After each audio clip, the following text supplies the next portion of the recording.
A mi em va costar bastant sortir d'aquí perquè la meva mare considerava que si me n'anava a fer Belles Arts ja no tornaria. I pensaven que, ostres, la xiqueta que va néixer 16 anys després dels altres i ara se me n'anirà.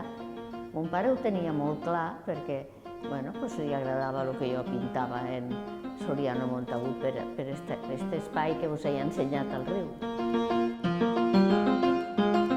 I ell estava convençut que jo tenia que anar a fer Belles Arts.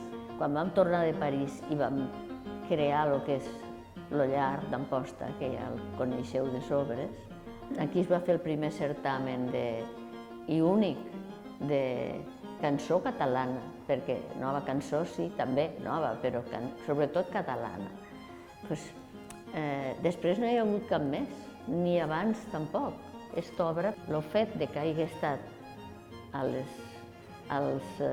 que siguin trossos de la lira, per a mi és important perquè recordo el senyor Turri en la bandera, les bandes. Aquí no hem d'oblidar que hi ha una cosa que és importantíssima, que són les bandes. Són la lira i la fila. Això ha sigut molts anys. I això ha donat moltíssima vida a la gent sensible del poble, que potser no sabien ni llegir, però sabien tocar el clarinet, no sabien música, molts, i anaven popi, popi, popi, pa.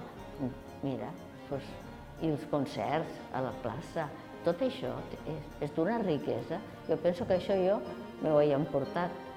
Totes les meues accions són producte d'aquest lloc on he nascut, per això m'emociona tant estar aquí aquests dies. Jo a vegades me desperto al meu llit, tot còmode, tot tal, i dic, ostres, o sigui, estic fabricant, sense donar-me en compte, tot un material que sortirà en qualsevol moment, o sigui, ho noto en mi. Me noto absolutament envaïda per forces positives, poètiques. No sé ni com expressar-ho de tant...